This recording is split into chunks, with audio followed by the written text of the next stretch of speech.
On my 65th birthday, my daughter gave me a box containing a one-way plane ticket. "Have a nice flight," she said, while her husband just laughed. I left without saying a word.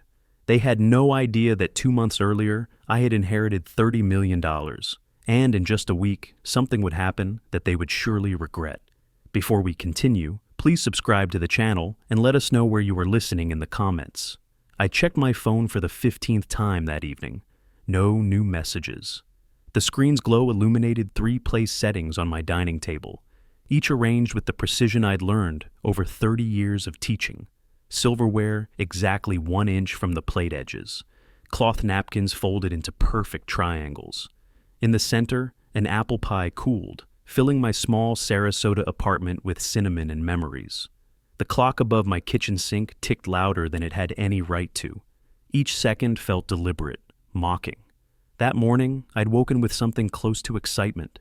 65 years old today. A milestone, Georgiana had called it, 3 weeks ago when we'd made these plans.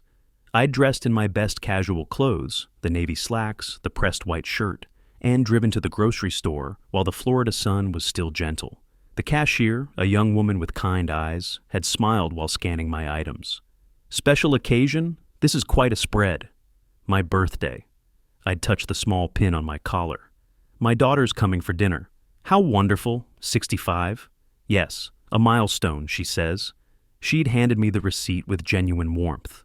"Well, happy birthday. She's lucky to have a dad who bakes." I'd carried those words home like a gift. "I'm the lucky one," I'd told her. The afternoon had passed in pleasant ritual. I'd pulled out Catherine's old recipe card, the one she'd written in her careful cursive 20 years before the cancer took her. My fingers had traced her handwriting. Morton's favorite apples, Granny Smith, never read delicious. And I'd followed every instruction exactly. While the pie baked, I'd wrapped the gifts I'd purchased 3 months ago. 2 watches, luxury brands, nearly $800 from my teacher's pension. Worth it, I'd thought. Worth every penny to see Georgiana's face light up. To see even Elmer manage something approaching gratitude. I'd written the cards carefully. To Georgiana, may every moment count. Love, Dad. For Elmer, to Elmer, time for new beginnings. Morton. At 4 in the afternoon, I'd sent my first text. "Looking forward to seeing you tonight." No response. At 5:30, I'd tried again. "Dinner will be ready around 7. Drive safe." Nothing. By 7:15, I'd called. Her voice on the voicemail had sounded distant, recorded months ago. "You've reached Georgiana. Leave a message and I'll get back to you." I'd kept my voice steady, casual. "Hi, sweetheart. It's Dad. Just calling to check. The dinner's ready whenever you are. No rush. I know you're busy." The beep had cut me off. "Just let me know when you're on your way. Love you." I'd set the phone down, face up beside my untouched plate. "She's just running late," I'd whispered to the empty room. By 9, the food had gone cold. I'd sat there anyway, watching the door, listening for her car in the parking lot. The wrapped gifts mocked me from the side table. I'd adjusted their position twice, as if perfect placement might summon her. At 11:47, my phone had finally buzzed. My hand had shot out, grabbed it, read the message 3 times. "Sorry, couldn't make it. We'll stop by tomorrow." No explanation, no real apology.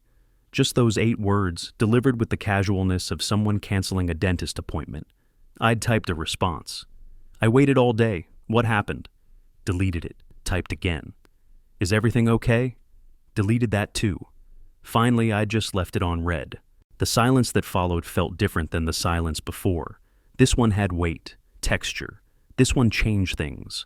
I'd stood slowly, walked to the pie with its 65 unlit candles. I'd planned to light them when she arrived, sing to myself as a joke, make her laugh.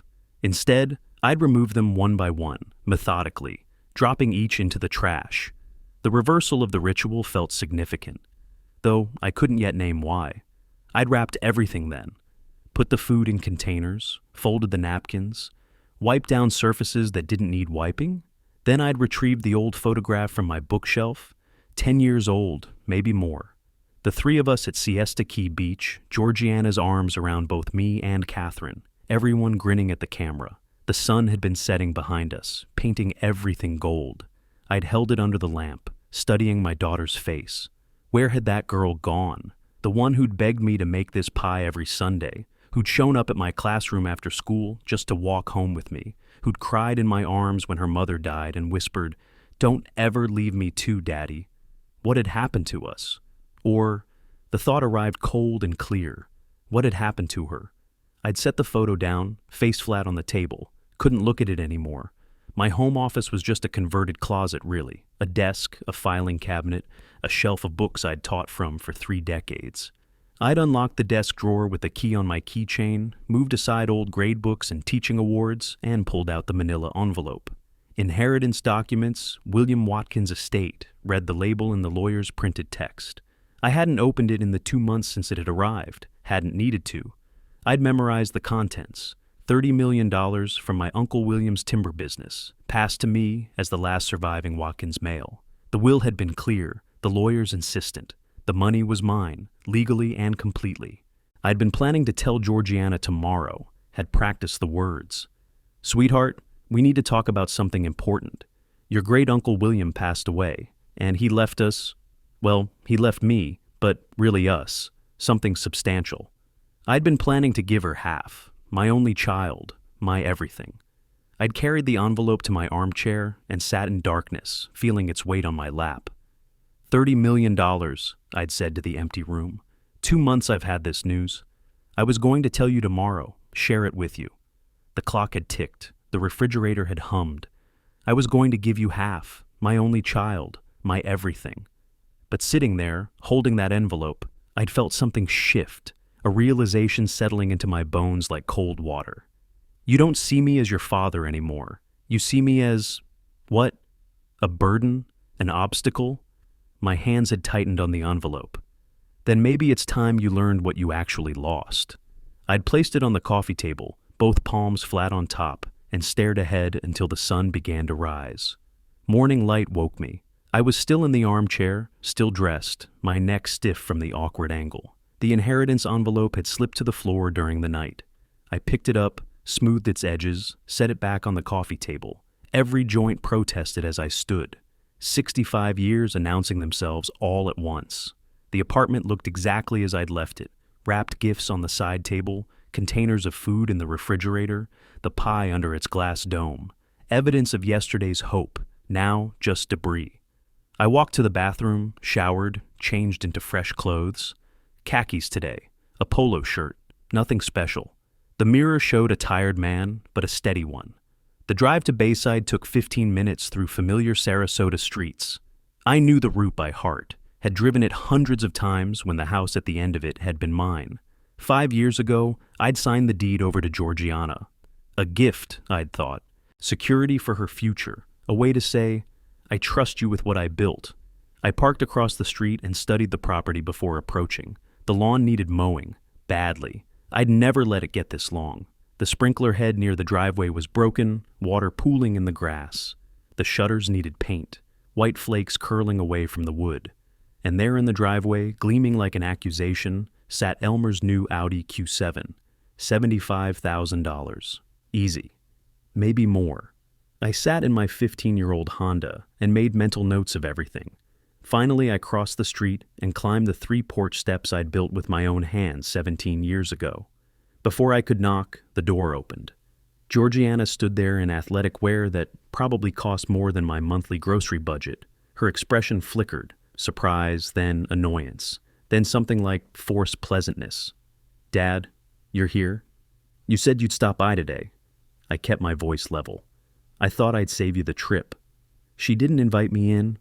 We stood at the threshold of what used to be my home, me on the outside. "About last night," she started. "What happened?" "Oh, Dad, work stuff came up, last minute. You know how Elmer's projects are. You couldn't send a message earlier, before 11 at night?" Her irritation sharpened. "I said I'm sorry. We're here now, aren't we?" "Well, you're here." I noted the correction, the slip in her words. "Yes, I'm here." She disappeared inside for a moment, returned with a small box. The wrapping paper was cheap, applied hastily. She handed it to me without ceremony. "Here's your birthday gift, Dad. Sorry it's late." I took it with both hands. "You didn't need to get me anything." "Of course we did. It's your birthday." I opened it slowly, peeling back tape, unfolding paper. Inside was a printed airline ticket, not in a card, not in an envelope, just loose in the box like an afterthought. I read it carefully.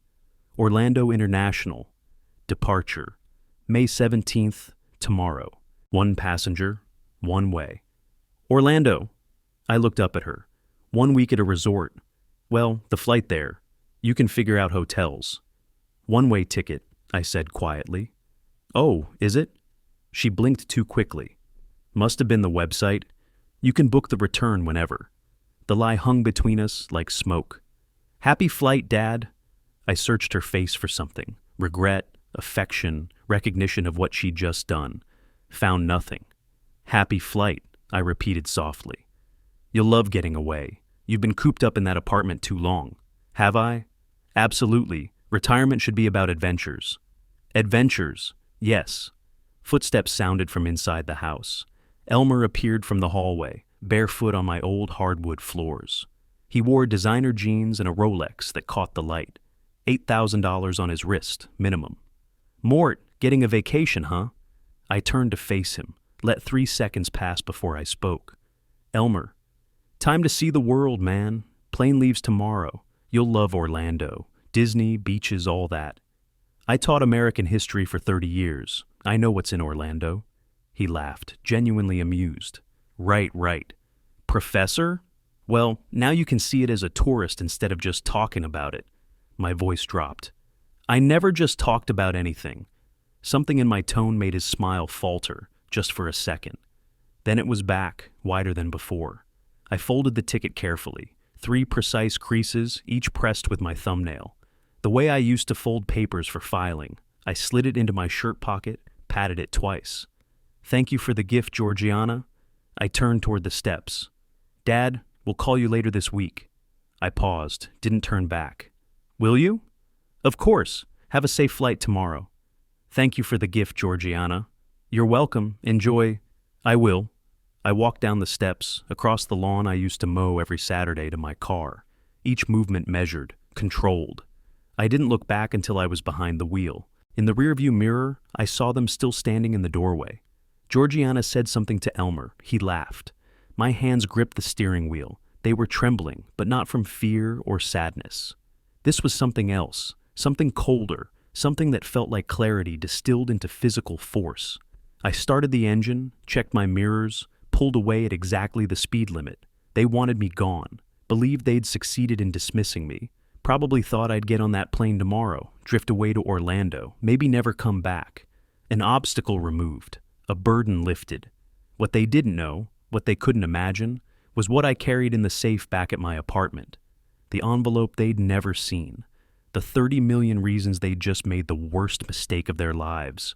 I drove through morning traffic, already thinking 3 moves ahead. They wanted me gone. They'd get their wish. But not the way they imagined. I didn't drive straight home. My hands gripped the steering wheel while I navigated through downtown Sarasota, past the bay where sailboats drifted in afternoon light, along streets I'd known for 30 years. The one-way ticket sat in my shirt pocket like a stone. My mind kept replaying the confrontation. Georgiana's false smile, bright, empty, practiced. Elmer barefoot in my house, that Rolex catching sunlight, his casual contempt dripping from every word. Time to see the world, Mort. The way he'd said my name, clipping it short, refusing the respect of Morton or Sir. A one-way ticket to Orlando, not Paris, not California. Orlando, 45 minutes away. They didn't even want me gone, just out of sight, out of the house. I pulled into Bayfront Park, chose a spot facing the Gulf. The engine ticked as it cooled. I retrieved the ticket from my pocket, unfolded it, studied the details again. Flight 2847, MCO, May 17th, 06:45 a.m. one way. One way, I said to the empty car. $30 million in my account, and my daughter gives me a one-way ticket to Orlando. The absurdity cut deeper than the cruelty. I refolded the ticket along its original creases, placed it in my glove compartment, not throwing it away, saving it, and closed the compartment with a decisive click. Evidence. I was already thinking in terms of evidence. 20 minutes later, I climbed the stairs to my apartment. Second floor, Building C, Unit 207 of Pelican Point Apartments. $1,100 a month for a one-bedroom place I'd chosen because it was close to Georgiana, close to family. The proximity felt like a mistake now. I unlocked the door, set my keys in the small dish by the entrance, habit from teaching, everything in its designated place, and walked to my kitchen. The apartment looked exactly as I'd left it, clean, orderly, temporary. Even after 5 years, I'd never fully settled in. Part of me had always expected to be welcomed back to the family home for dinners, for holidays, for lazy Sunday afternoons. That expectation felt foolish now. I made coffee with mechanical precision, ground the beans, medium roast from Sarasota Coffee Company, measured 8 ounces of water, set the French press timer for 4 minutes. While waiting, I stood at the kitchen window overlooking the parking lot, not really seeing it. "Happy flight, Dad," her voice replayed in my head. When the timer beeped, I poured coffee into my favorite mug, the one Georgiana had given me 15 years ago, "World's Best Dad," printed in fading letters, and carried it to my small office. The second bedroom held floor-to-ceiling bookshelves, American history texts, presidential biographies, my old lecture notes bound in 3-ring binders. In the closet, behind winter coats I'd kept, despite Florida's weather, sat my fireproof safe. I knelt, right knee cracking slightly. My fingers found the combination dial. Right to 07, left past 07 to 15, right to 42. Catherine's birthday. The mechanism clicked. I paused before opening it, hand on the handle, taking a deliberate breath. Inside, arranged neatly, Catherine's engagement ring in its velvet box, my father's pocket watch, my birth certificate. And beneath everything, protected and waiting, the manila envelope marked "Estate of William J. Watkins, Confidential." I lifted it with both hands and carried it to the kitchen table. The envelope seal had been broken 2 months ago when I'd first received it. I spread the contents carefully. Attorney's letter in the center, bank statements to the left, tax documents to the right, legal transfer papers below, creating a visual map of my new reality. I put on my reading glasses and began reviewing documents I'd already memorized. "Dear Mr. Watkins, it is my duty to inform you that you are the sole beneficiary of your Uncle William J. Watkins's estate." I set the letter down. Sole beneficiary, Uncle William, who I met twice in my life, once at my wedding, once at Dad's funeral. I picked up the bank statement from Fidelity. The number sat there, undeniable, $30,087,450.12. He leaves me $30 million, and I was planning to give half to Georgiana. My voice sounded strange in the quiet apartment. $15 million, for what? For her to buy a bigger house to kick me out of? A laugh escaped, short, bitter, humorless. I taught ethics for 3 decades, taught about fairness, about responsibility. And my own daughter? I stopped myself. This wasn't about what she'd become. This was about what I was going to do about it. I pulled out a yellow legal pad, the same kind I'd used for lecture planning for 30 years, and wrote "Project" at the top. No other name, just that single word. Below it, I began numbering points. "Point 1, I said quietly, pen moving across paper. "Their debts. How much? To whom?" I wrote it, then added subpoints: credit cards, car loans, mortgage status, why they need money urgently. Point 2, the house. What are my legal rights? I'd given them the property, yes, but I'd kept something called a life estate. What did that mean legally? Could they force me out? Could they sell without my consent? More notes, more questions. Point 3, timeline. When did they decide to get rid of me? Before my birthday? Months ago? The ticket hadn't been a spontaneous insult. It had been purchased in advance, wrapped, presented with deliberate cruelty. My handwriting remained steady, controlled. The same script I'd used on chalkboards for 3 decades. I underlined everything twice under point 1. Below the numbered list, I added one final note. They planned this. Find out when. The pen tapped twice on the paper. Period at the end of my decision. I sat back, studying the legal pad, the documents, the evidence of wealth they didn't know existed. The hurt from yesterday was still there, but it had transformed into something colder, sharper, more useful. They wanted me gone. They'd get their wish. But first, they'd learn exactly what that cost them. The next 2 weeks, I became a detective. My kitchen table transformed into a command center, printouts from legal websites, notes about private investigation agencies, lists of questions in my careful handwriting. I'd called 6 different firms, asking detailed questions about capabilities, legality, confidentiality. 5 were eliminated, unprofessional or too expensive, or something in their voices that suggested corner cutting. The 6th was Pinkerton, licensed, thorough, discreet. I scheduled an appointment for the following Tuesday.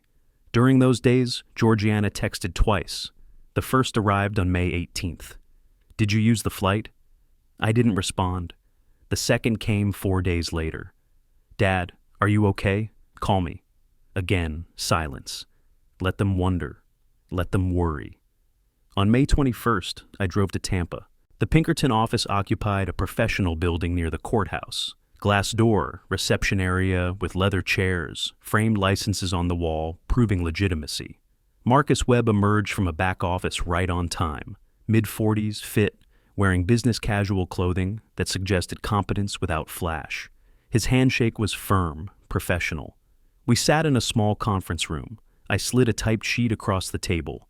Georgiana's full legal name, birth date, social security number. Same information for Elmer. Their address, my former address, employment details, phone numbers. Webb reviewed the list without judgment. "This is very thorough," he said. "You've done your homework." I was a history professor. Research is second nature. "What exactly are you hoping to find, Mr. Watkins?" I met his eyes directly. "The truth. I suspect my daughter and son-in-law are in significant debt. I suspect they have plans involving property I own. I need facts. And if the facts confirm your suspicions, then I'll know what I'm dealing with." Webb nodded slowly. "This is about protecting yourself legally?" I paused, choosing words carefully. "This is about understanding the full situation before I make decisions. Informed decisions." He explained what he could legally investigate. Credit reports with proper authorization, public records, social media analysis, observational surveillance in public spaces. What he couldn't do, hack accounts, trespass, wiretap phones. I understood perfectly. Can you determine their conversations in public places, bars, restaurants? If they discuss private matters in public spaces, yes, it's legal. Do it. He quoted the price, $5,000 retainer, $3,000 on completion, 10 to 14 days for comprehensive results. I pulled out my checkbook, not my regular account, but the new one opened specifically for inheritance funds. The checks were pristine, barely used. I wrote carefully, $5,000, signed Morton R. Watkins. The sound of the check tearing along its perforation felt decisive. Webb receipted it immediately. We shook hands again. 2 weeks, he confirmed. I left without looking back. The waiting period passed in carefully maintained routines. Grocery shopping on Tuesdays, library visits on Thursdays, daily walks through my neighborhood. But underneath the normalcy, everything had changed. At Publix, I stood behind an elderly woman at checkout. She counted change from a cloth purse, hands trembling slightly. The total was $38.21. She had $29.74. The cashier, young, impatient, sighed audibly. The woman started removing items: bread, milk, eggs. I watched this and saw a possible future if I'd been truly poor, truly dependent on my daughter's charity. I stepped forward, handed the cashier my credit card. "I'll cover the difference." The woman protested weakly. I cut her off gently. "Please, it's done." Outside in my car, I sat for 5 minutes processing what I'd witnessed. The casual cruelty of impatience, the dignity required to accept help, the thin line between independence and desperation. At Selby Library, I checked out books about elder financial abuse, family law, property rights in Florida. The librarian read the titles as she scanned them. "Heavy reading, research project?" You could say that. Her concern showed in her expression. "Everything all right? Some of these are about elder abuse." I met her eyes, managed a small smile. "Just educating myself. Prevention is better than cure. If you ever need resources, community services, I appreciate that, truly. But I'm fine. Just interested in the subject." She didn't look entirely convinced. Well, knowledge is power. I picked up the books. Yes, it is. Georgiana texted again on May 25th. This silence is childish. I set my phone down without responding. 5 days later, another message. Fine, whatever, good. Let her stew in uncertainty. On June 4th, my phone rang. Webb's voice carried a certain weight. Mr. Watkins, we've completed the investigation. Can you come to the office? I think you'll want to see this in person. The tone told me everything. I drove to Tampa immediately. Webb spread documents across the conference table like a prosecutor presenting evidence. Credit reports showing red flags everywhere. Bank statements, legally obtained through their careless privacy settings. Loan documents, payment histories. Your daughter and her husband have $180,000 in combined debts, Webb said, watching my reaction. I showed none. Breakdown? He listed it methodically. $45,000 in credit card debt across 7 cards, $75,000 car loan on Elmer's Audi Q7, $35,000 in home improvement loans, $25,000 in personal loans. They're making minimum payments, Webb continued, barely surviving financially. 1 missed payment from serious consequences. I absorbed this information silently. There's something else. Webb picked up his phone, cued an audio file. I spent 3 evenings at Sharky's bar, where Mr. Clarkson meets friends on Tuesdays. He talks, a lot. He pressed play. Bar noise filled the room. Laughter, clinking glasses, muffled conversations. Then Elmer's voice cut through, clear and unmistakable. Mort's taking a permanent vacation. Got him a one-way ticket, man. He'll figure it out. Male laughter. House is worth $850 easy. Mortgage is only $250 left. We'll clear $600 after everything. Another voice, indistinct. He know? Elmer again. Nah, he won't fight it. Old guy's got nothing. Pension barely covers his apartment. He's an anchor, man. Finally getting that weight off our backs. More laughter. Webb stopped the recording. I sat perfectly still. Can I have a copy? Flash drive or email? Flash drive. 2 copies. Webb made them while I waited. I placed both in my shirt pocket, buttoned the pocket shut. This is admissible? I asked. In civil court, yes. He's in a public place. No expectation of privacy under Florida law. When was this recorded? May 23rd, Tuesday night, approximately 9 p.m. I calculated quickly. 1 week after my birthday. 1 week after the ticket. You want my professional opinion? I looked up. Please. They've been planning this for a while. This wasn't a sudden decision. The ticket was step 1. What would be step 2? Webb chose his words carefully. Based on their conversations, their financial pressure, their timeline, I'd say they're waiting for you to leave town, then filing to sell the property. They'd argue abandonment, life estate forfeiture. I stood, collecting the dossier, the flash drives, the evidence of betrayal reduced to paper and digital files. Thank you, Mr. Webb. You've been thorough. I pulled out my checkbook again, wrote the final payment, $3,000. At the door, Webb spoke once more. What are you going to do? I turned back, meeting his eyes.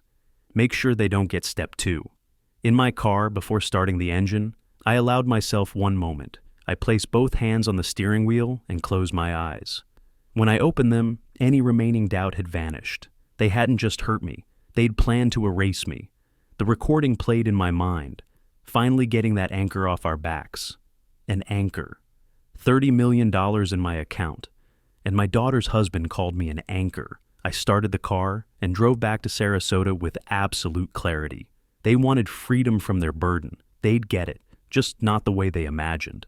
The morning after receiving Webb's report, I sat at my kitchen table at 7:55, watching the clock. The detective's dossier lay spread before me like evidence at a trial. At exactly 8 o'clock, I dialed.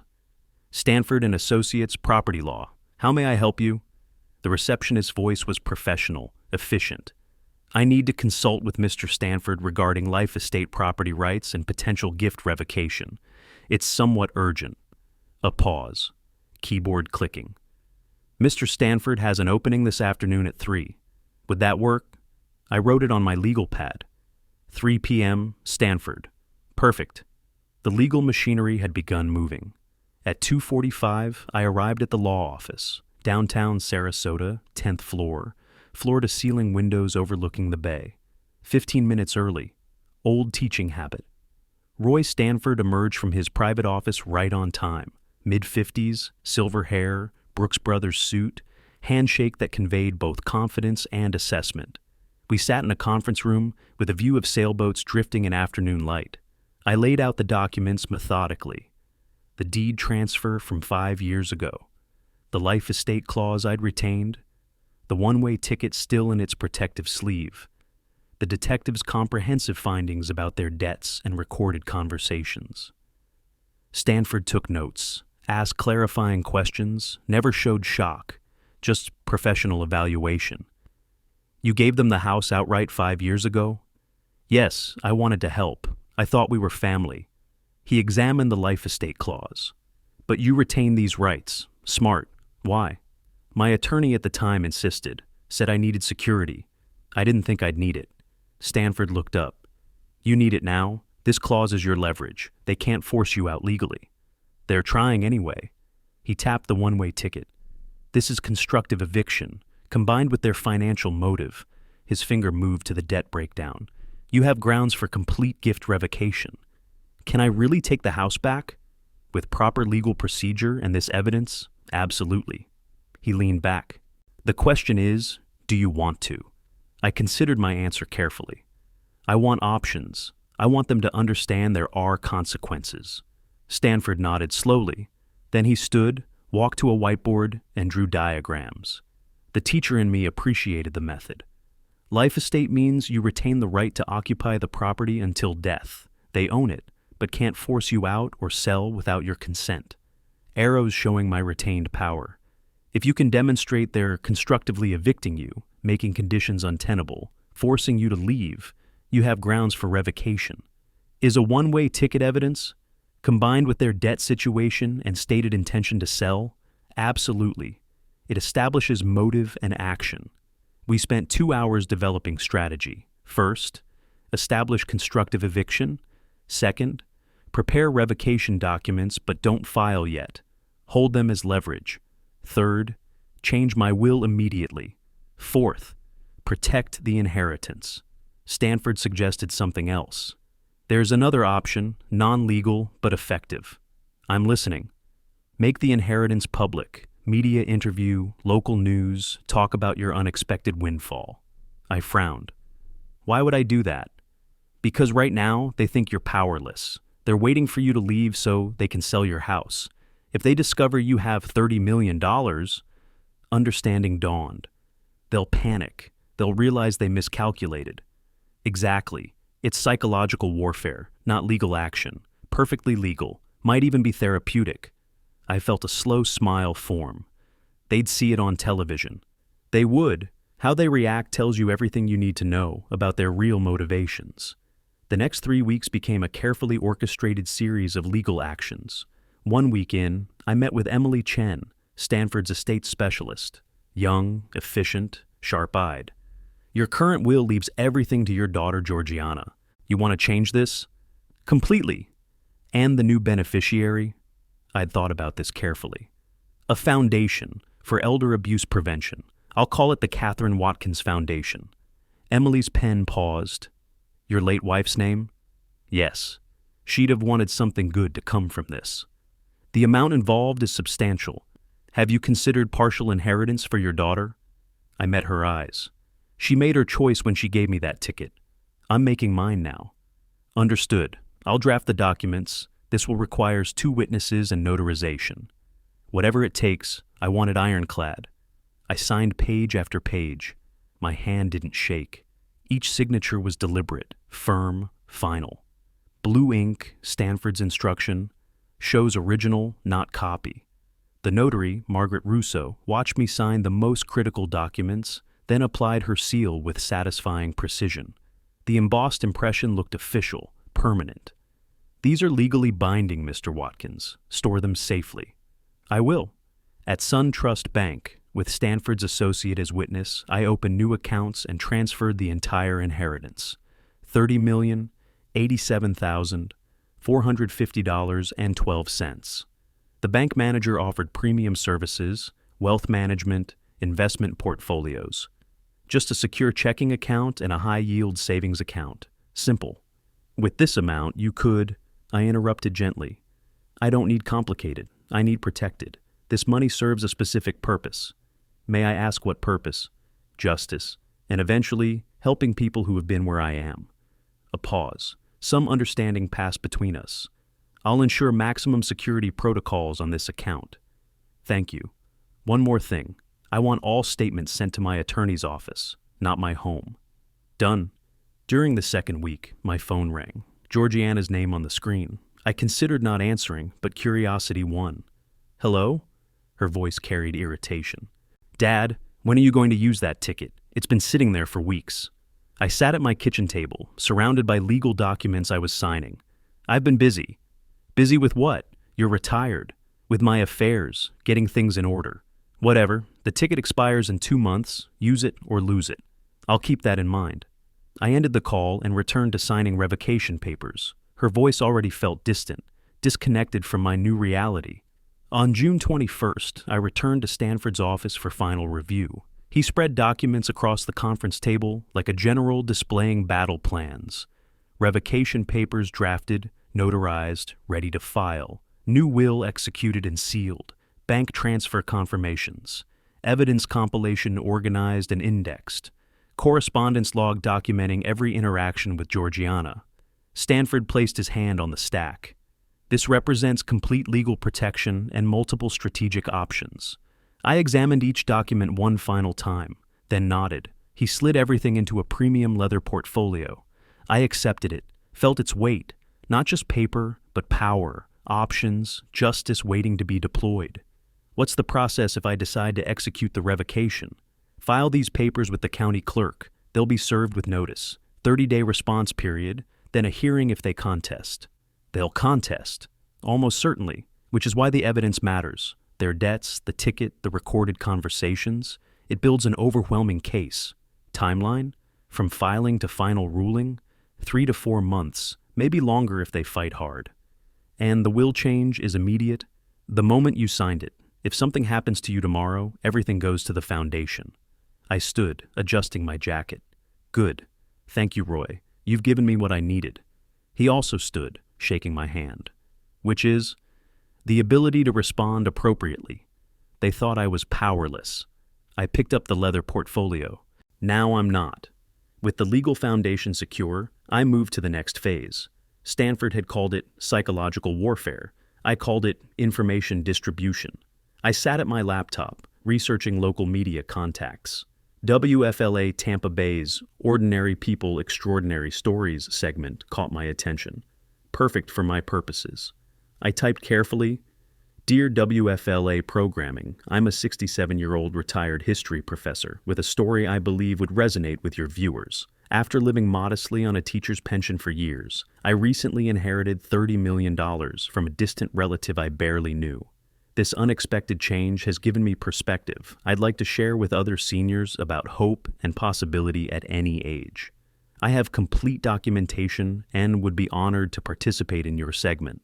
I attached a professional photo of myself. Clicked send. At 2:47 that afternoon, my phone rang. Henrietta Morgan, producer. Interested. Could we meet tomorrow? We met at Perk Coffee Bar. She arrived exactly on time. Mid-40s, professional warmth, tablet in hand. I paid for our coffee, then told my story. 3 decades teaching young people, living carefully on pension. Uncle William in Boston, saw him twice in my life. The attorney's call in March, the overwhelming amount, the disbelief. Walk me through the moment you found out. Where were you? In my car. The attorney called, asked me to come to his office in Tampa. Wouldn't say why. You drove not knowing? I assumed it was about settling Uncle William's affairs, maybe a keepsake, some photos. And when he told you? I paused, let genuine emotion surface. He slid the bank statement across his desk. I looked at the number, then at him, then back at the number. I said, "This can't be right." What did he say? "It's very right, Mr. Watkins. Congratulations." But I didn't feel congratulated. I felt terrified. She leaned forward. Terrified? That's an interesting word. $30 million changes everything. Responsibilities, relationships, risks. It's not just money, it's weight. She took notes, nodding. What do you hope viewers take away from your story? That life can surprise you. At 67, I thought my story was written. Teacher, retired, living simply. Then this. And now? Now I have the chance to help others. Create opportunities that didn't exist before. You mentioned a foundation? Yes, education-focused. Helping people who face obstacles, who need support. Can we talk about your family in the interview? Children? I pause carefully. I have a daughter, but I'd prefer to keep the focus on the broader message: hope, possibility, giving back. Of course, whatever you're comfortable with. Thank you. This story isn't about my personal life. It's about inspiring others. We scheduled filming for June 5th, 1 week away. That evening, I pulled up my existing conference registration, American Historical Association, Pacific Northwest Regional Conference, June 10th through 13th, Vancouver. I'd registered in January, back when life was different. Now it served a different purpose. I booked my flight. Alaska Airlines, direct Sarasota, Vancouver, June 10th morning, departure. Reserved hotel room at the Fairmont, Vancouver. Printed my itinerary. The conference was real, the trip legitimate, the timing perfect. Interview airs, June 11th evening, Florida time, 6 p.m. Eastern, 3 p.m. Pacific. I'd be settled in my hotel, able to watch online, completely unreachable except through phone, which I could control. June 5th arrived. The WFLA crew came to my apartment. Henrietta, camera operator named Travis, sound technician named Lisa. They spent 20 minutes setting up, lights, microphone, camera angles. Henrietta positioned me in my armchair, family photos visible in background. I'd arranged them yesterday intentionally. Morton, you taught American history for 3 decades. Did those years prepare you for this? In unexpected ways. I taught about people who faced impossible situations. Depression, wars, social upheaval. They adapted. They found purpose. And you're finding your purpose now? I'm trying. At my age, you realize time is precious. This inheritance isn't just money, it's opportunity to make a difference. What would you say to other seniors watching this, maybe struggling financially?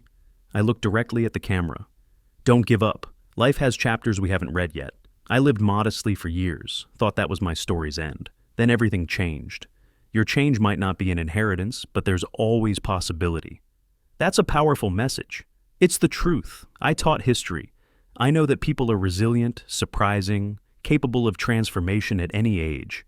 I showed my documents, bank statements with account numbers professionally redacted, inheritance paperwork with notary seal visible, all legitimate, privacy protected, carefully controlled. The filming took 90 minutes. When finished, Henrietta smiled. This will air next Tuesday evening, June 11th. We'll send you a link. I'll be traveling, but I'll watch online.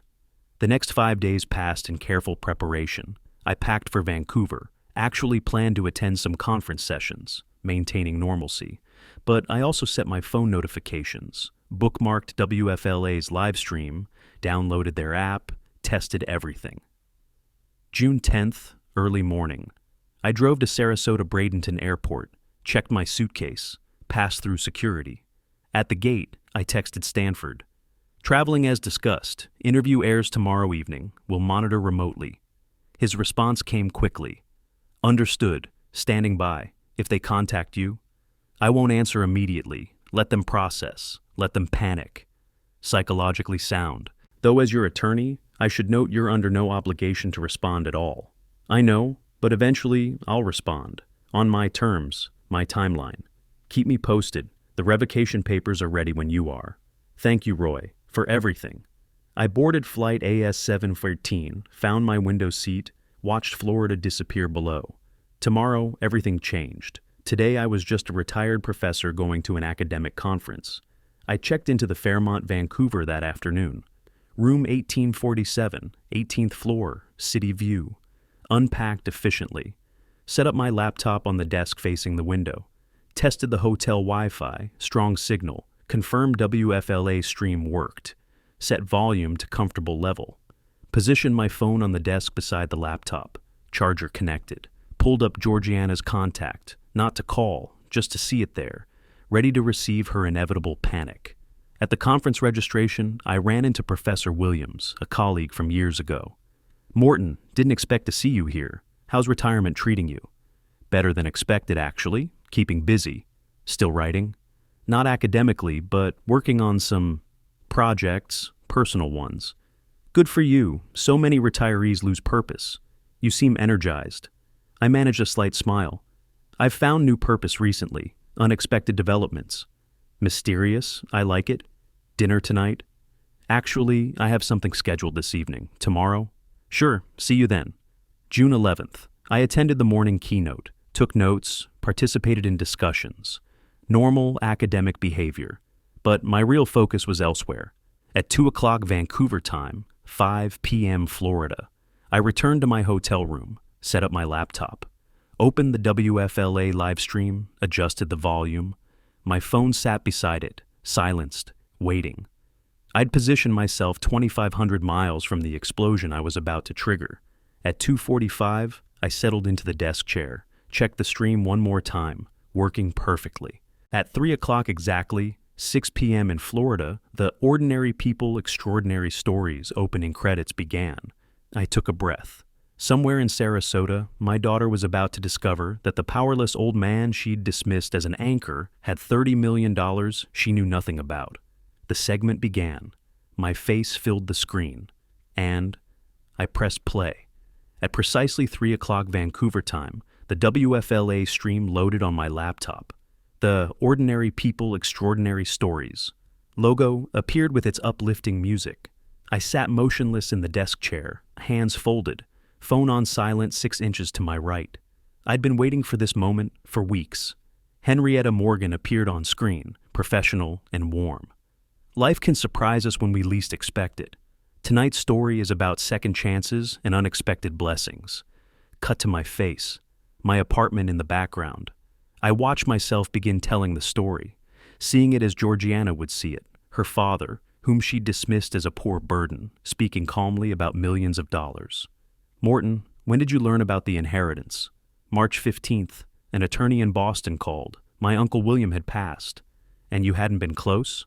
We'd met twice in my life, once at my wedding, once at my father's funeral, but he never forgot me. 6 minutes in, Henrietta asked the key question. And the amount of the inheritance? On screen I paused. I'd timed this beat perfectly during filming, then said quietly, $30,087,450.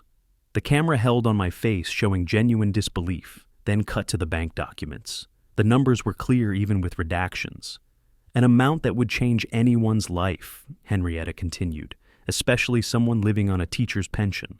I watched this revelation, knowing that at this exact moment in Florida, Georgiana was seeing this number, the number she never knew existed, the number that made the one-way ticket look like what it was, a dismissal of someone she thought was worthless. The segment ran 8 minutes, 47 seconds. When it ended with Henrietta's closing, a reminder that life's most surprising chapters can come at any age, I allowed myself a small exhale. Then I waited. 90 seconds later, my phone screen lit up. Georgiana calling? I didn't answer. It stopped, immediately started again. Text messages began flooding in. I'd set notifications to display without sound, and now they scrolled faster than I could read. Dad, is this real? Call me now. Why didn't you tell us? Dad, please call me. This is important. Then Elmer. Mort, saw the news? WTF, man? You got $30 million and gave us a hard time about the ticket? Call us back. This is serious. I read each message completely, analyzing word choice, punctuation, the progression of tone. Georgiana's first, lowercase dad, 3 question marks, 3 exclamation points, shock. Elmer's first, disrespectful nickname, inappropriate language, anger. Georgiana's third, all caps, no question mark. Demand, not question.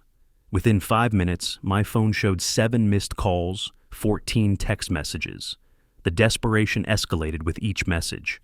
Georgiana, we need to talk immediately. Then, please, Dad, please call. The capitalization grew more frantic, the punctuation more desperate. I sat for 10 minutes watching the messages accumulate, my phone vibrating with new attempts to reach me. Then I picked it up. I didn't call. Instead, I typed one message. Thank you for the birthday ticket. I used it in my own way. Perhaps take some time to think about your actions. I read it 3 times, measured, fair, honest. I sent it to both Georgiana and Elmer simultaneously. Watched delivered appear beneath each message. Then I navigated to settings, found the focus controls, enabled, block selected contacts, 48 hours. Added both their numbers. The action took 90 seconds. When complete, the phone went quiet. I placed it back on the desk. Screen down this time. Done. An hour later, I called room service. Salmon, rice, vegetables. The young man who delivered, name tag read Justin, was cheerful. Anything else you need tonight, sir? No, thank you. This is perfect. You here for business or pleasure? A conference. History professors, rather dry stuff. He smiled. Sounds interesting to me. I'm studying history at UBC, actually. Then you've chosen a worthy path. What's your focus? Pacific Northwest Indigenous history. Critical work. Someone needs to tell those stories properly. That's the goal. Enjoy your dinner, sir. Thank you. Good luck with your studies.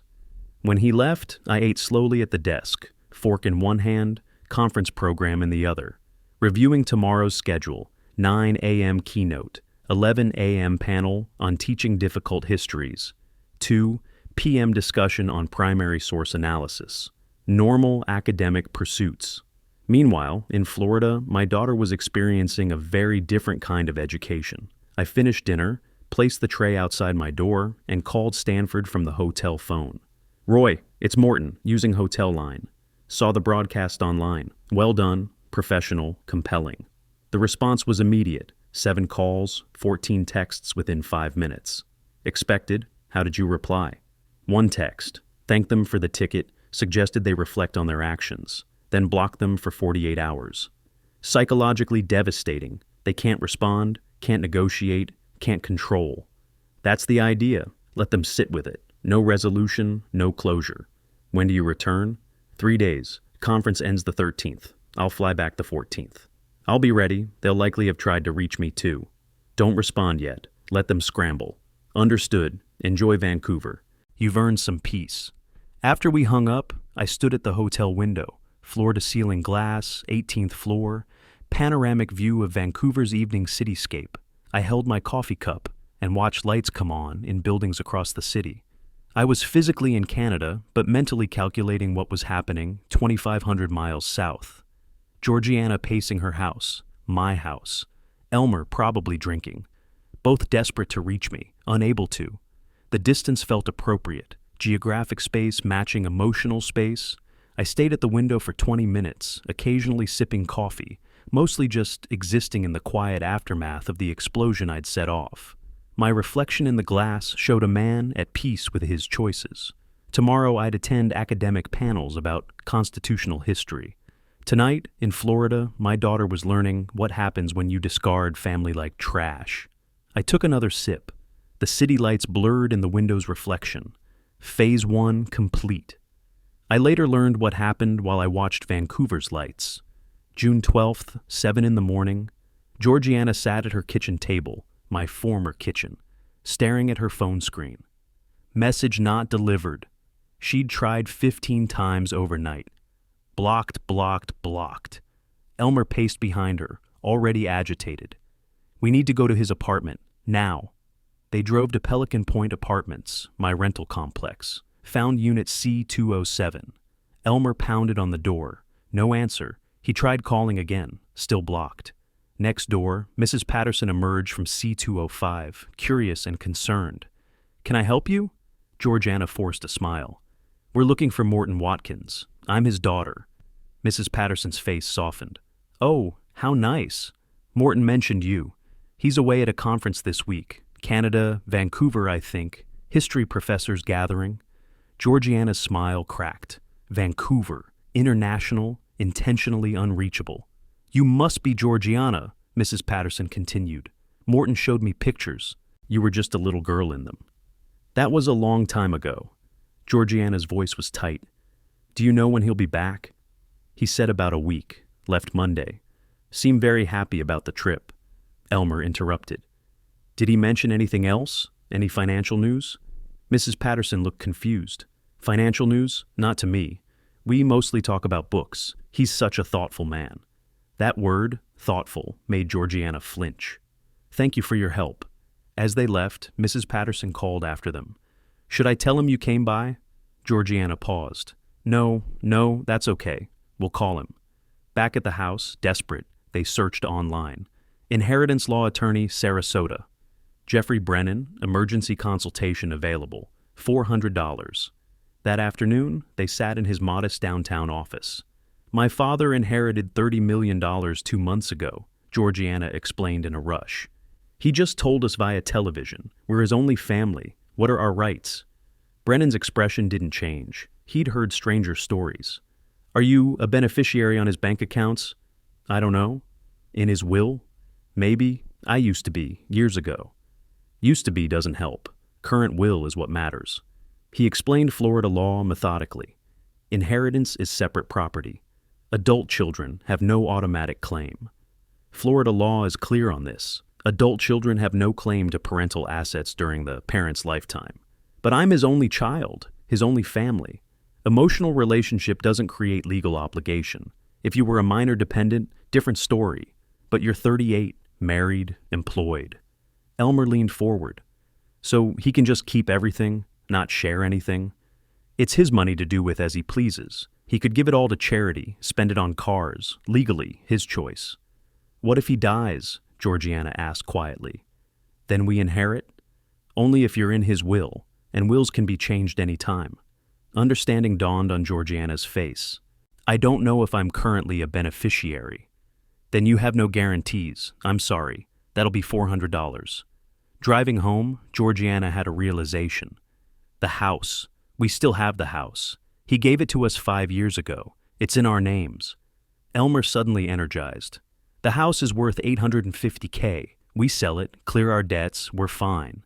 They rushed home, tore through their file cabinet, found the deed in a folder marked House Papers. Georgiana called Sarah Chen, the real estate attorney they had contacted months ago. Sarah, we're ready to list the property. How quickly can we sell? Market's good. Comparable homes selling in 30 to 45 days. But first, I need to review the deed. Any encumbrances I should know about? Georgiana hesitated. My father, when he transferred the house, he kept something. Life estate? Sharp intake of breath from Chen. You have a life estate holder? Is he still living? Yes. Then you cannot sell without his written consent. The life estate supersedes your ownership for purposes of sale. But it's in our names. We own it. You own it subject to his life estate. Think of it as you own a locked box, but he has the only key. Can we buy out his life estate? Only if he agrees to sell it, and given market rates, a life estate on an $850K property for a 67-year-old man, probably valued at $300,000 minimum. Can you afford that? Georgiana thought of their debt. No. Then you need his cooperation. Without it, that house can't be sold until he's gone. And he's not talking to us. Then you have a problem. I'm sorry. The call ended. Georgiana and Elmer sat in the living room. My living room, my furniture, my life estate. Surrounded by evidence of their failure. They couldn't access the inheritance. Couldn't sell the house. Couldn't even reach me. $180,000 in debt. Creditors calling. Bills due. The trap had closed completely. That evening, Elmer retreated to the garage.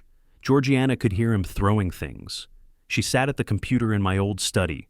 They'd painted over my careful organization, turned it into their office, opened email, typed my address. Subject line, I'm sorry, Dad. She wrote through tears, admitted the ticket was cruel, admitted they wanted me gone, admitted the debt, all of it, itemized, admitted they'd planned to sell the house after I left. I don't expect you to forgive me, she typed. I don't deserve it, but please, if you ever love me, please come home. Please let us talk. I'm so sorry. She read it 3 times, cried harder each time, then clicked send. The sent confirmation appeared. Now she could only wait, knowing I'd blocked her, not knowing if email was blocked too. In the garage, Elmer opened another drink. This is your fault, he said when she appeared in the doorway. Your father, your problem. My fault, you're the one who suggested the ticket. I suggested getting him out of our hair. You agreed, you handed him the box. Because you convinced me he was a burden. He was a burden, still is. Now he's a rich burden who won't help his own family. We're not his family anymore, Georgiana's voice broke. We gave up that right when we tried to throw him away. So what do? We're $180,000 in debt, bills due, creditors calling. I'm writing him an email, apologizing. Elmer laughed bitterly. You think sorry fixes this? He went on television, Georgie. He planned this. I know. She wiped her eyes. And we deserve it. She left him in the garage and returned to the computer, checked email obsessively. No response.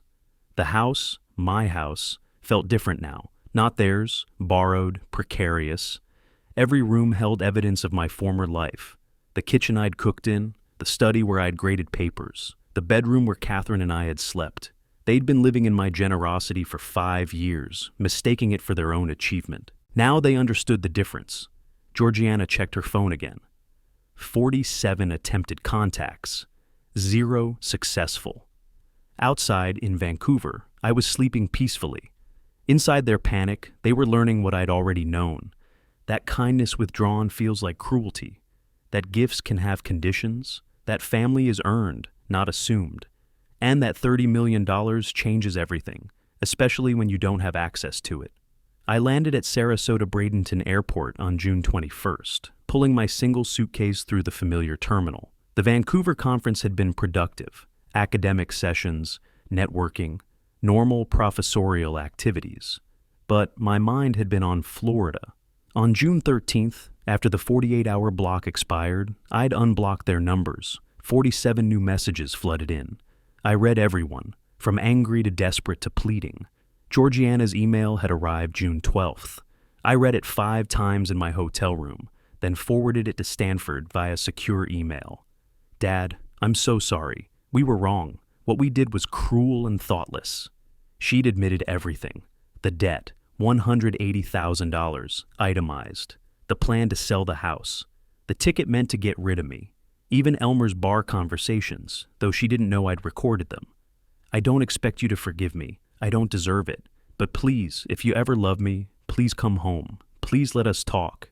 At baggage claim, I watched families reuniting, children hugging parents, genuine love, genuine connection. I thought about what I'd lost, what Georgiana had thrown away. I collected my bag, drove to my apartment, unpacked methodically. Conference materials went to recycling. The leather portfolio from Stanford still held all the legal documents, including the house revocation papers. I placed them on my desk beside a printout of Georgiana's email, 2 documents, her admission, my nuclear option. That evening, I typed a response. I'm back in Sarasota. We'll meet tomorrow, 2 p.m. at my attorney's office. Both of you, address below, don't be late. Send, brief, controlled, setting the terms. The next morning, I arrived at Stanford's office an hour early. You're sure about this approach? Stanford asked. You could just revoke the house now. You have grounds. I could, but she's still my daughter. She gave you a one-way ticket on your birthday. I know. And that's why there are conditions, not forgiveness. She gets one chance to prove she can change. And Elmer? Elmer's the poison, but forcing them apart isn't my role. If she chooses to stay with him despite this, that's her decision. We reviewed the agreement we'd drafted over email while I was in Vancouver. Every clause carefully worded, enforceable, specific. Stanford read aloud. Condition 1. Mandatory family therapy, 6 months minimum, weekly sessions. I interrupted. Not just attendance, participation. The therapist needs to report monthly on genuine engagement. Stanford made the note. The rent, $500 is far below market, he observed. Why so low? It's not about money, it's about principle. They need to physically write a check to me every month, acknowledging who actually controls their housing. Stanford nodded, understanding the psychology. At 1:55, I watched from the 10th floor window. Georgiana's car pulled into the parking lot. She and Elmer got out separately. No interaction, obvious tension. 5 minutes later, the receptionist buzzed. Mr. Watkins, your guests are here. Stanford and I exchanged a look. Ready? Yes. We walked to the conference room. Georgiana stood when I entered. She looked terrible. Weight loss, dark circles, worn clothing. Financial pressure showing. She moved toward me. Dad, I held up a hand. Sit, please. She sat. Elmer didn't stand, didn't greet me, just glared. I sat across from them, Stanford beside me. The power dynamic was crystalline. "Thank you for coming," I began. "I received your email, Georgiana." Hope flashed across her face. "Dad, I meant every word. Let me finish." My hand rose again. "I acknowledge your apparent remorse. Whether it's genuine, time will tell." Elmer leaned forward. "Apparent remorse? She's been crying for 2 weeks." I ignored him, kept my eyes on Georgiana. "Actions have consequences. You both made choices. Now we address those choices." "Whatever you want," Georgiana whispered. "Anything. Just please." I'm prepared to offer a path forward, but it requires commitment, honesty, and accountability. Are you capable of that? "Yes, absolutely." I finally looked at Elmer. "Both of you?" Long pause. "What kind of path?"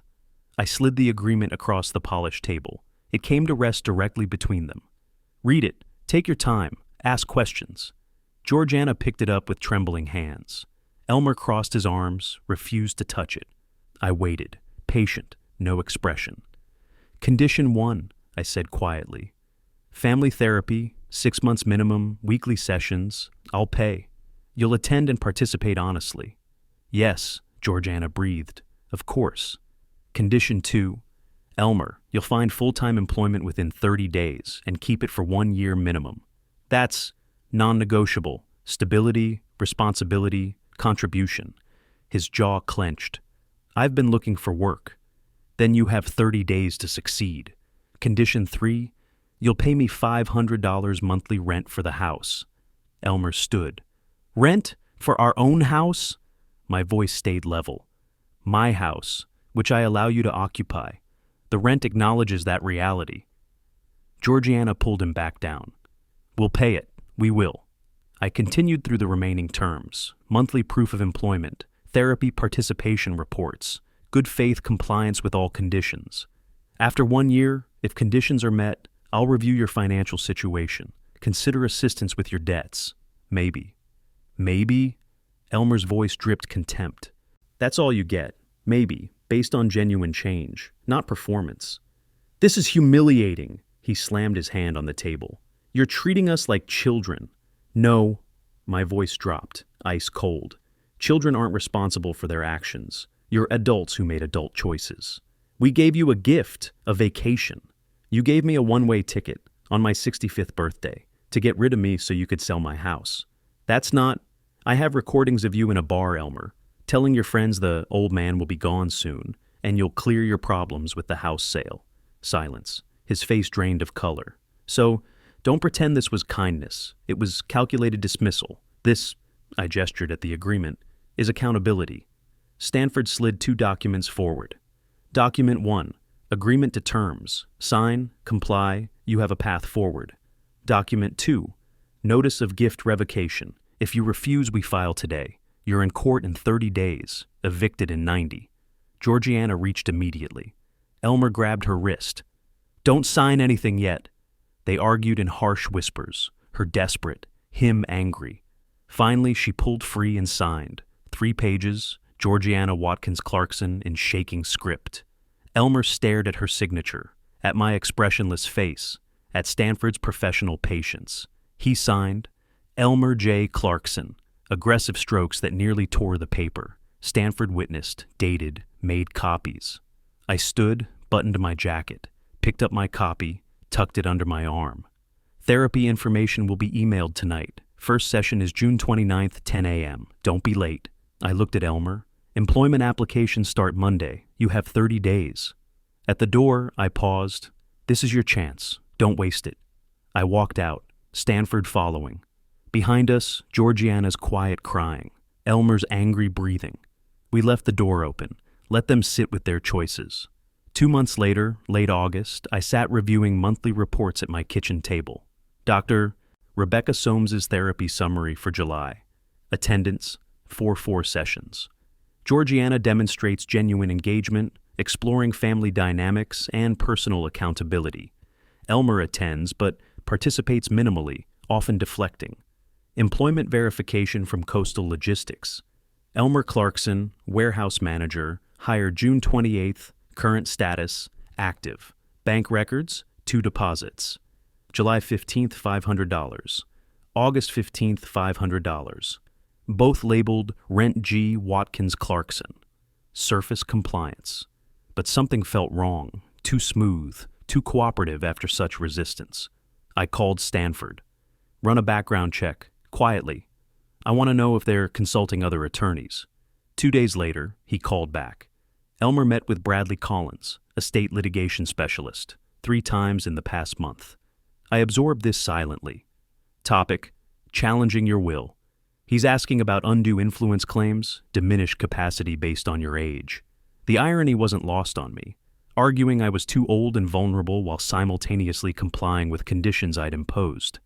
Collins told him it's weak, unlikely to succeed. But the consultations happened, while Elmer was attending your therapy, working his job, paying rent. Surface compliance while planning to override my decisions. Exactly. What do you want to do? File revocation, full evidence, today. The hearing came quickly. August 28th, Sarasota County Courthouse. I arrived with Stanford and a banker's box of evidence. Every piece of documentation we'd gathered over 4 months. Georgiana arrived with Jeffrey Brennan, the attorney who'd told them they had no inheritance rights back in June. Elmer looked defiant in a suit bought for the occasion. Judge Margaret Williams presided, late 50s, experienced, no nonsense. Revocation of gift deed based on constructive eviction and breach of good faith, she read. Mr. Stanford, present your evidence. For 2 hours, Stanford methodically built the case. The detective's report. The bar recording, Elmer's voice filling the courtroom. The old man's taking a permanent vacation. House is worth $850 easy. The one-way ticket in its plastic sleeve. Georgiana's admission email. The recent consultations with Collins. Each piece adding weight. Brennan called Georgiana to testify. Do you love your father? She cried. Yes, I do. I made terrible mistakes, but I love him. Stanford's cross-examination was surgical. Mrs. Clarkson, when did you learn your husband was consulting an estate attorney? She froze. What? Answer the question. July, mid-July. And you didn't inform your father? I told Elmer to stop. I thought he would. But he didn't. He consulted again in August. Did you tell your father about July? Quietly. No. So while your father was paying for your therapy, accepting your rent, giving you a chance to prove change, you were withholding information about your husband's attempts to undermine him. Tears streamed down her face. I didn't want to ruin our chance. You didn't want to face consequences for enabling bad behavior. Again. Judge Williams reviewed the evidence for 30 minutes without speaking. Then she looked up. The original gift was made in context of family relationship with certain reasonable expectations. Those expectations, mutual respect, good faith, honoring the life estate holder's dignity, were systematically violated. Brennan tried to interrupt. Your Honor, my clients have been complying. Superficial compliance while simultaneously seeking to undermine the donor's testamentary wishes is not good faith, counselor. She looked at the evidence. The bar recording alone demonstrates intent to constructively evict. The one-way ticket demonstrates execution of that intent. The recent attorney consultations demonstrate ongoing bad faith. Gavel. Gift revocation granted. Defendants have 30 days to vacate. Court costs assessed to defendants. We're adjourned. Done. I sold the house quickly. $850,000 cash buyer, mid-September closing. The entire proceeds went to establishing the Catherine Watkins Foundation for Elder Dignity and Rights, Florida nonprofit, chartered to prevent elder abuse and support victims, her name doing good, preventing others from experiencing what I'd endured. For myself, I purchased a small cottage in Siesta Key, $425,000 from my inheritance, modest but peaceful. Oceanfront, my own space finally. Late September, I drove to the old house one final time, moving truck in the driveway, boxes lining the walk, Georgiana alone. Elmer had left 2 weeks earlier, their separation inevitable after everything. She saw my car, stopped packing, waited on the porch. I walked up slowly. Father and daughter, 2 people who used to be family. I'm sorry, she said, for everything. I know that doesn't matter now, but I am. I nodded slowly. I believe you're sorry you lost. I'm less certain you're sorry about what you did. She flinched. Maybe someday you'll understand the difference. I paused, choosing my final words carefully. I loved you as a daughter, but love without respect isn't love. It's just obligation wearing love's costume. Will I ever see you again?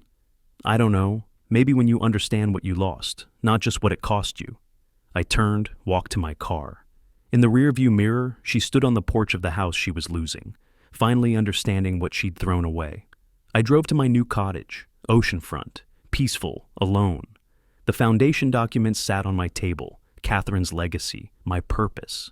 $30 million hadn't bought me family, but it had bought me justice, dignity, and the power to help others.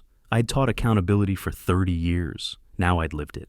The sun set over the Gulf of Mexico, painting everything gold. I poured coffee, stood at my window, watched the waves, at peace. If you like this story, please like this video, subscribe to the channel, and share your impressions of this story in the comments. To listen to the next story, click on the box on the left. Thank you for watching.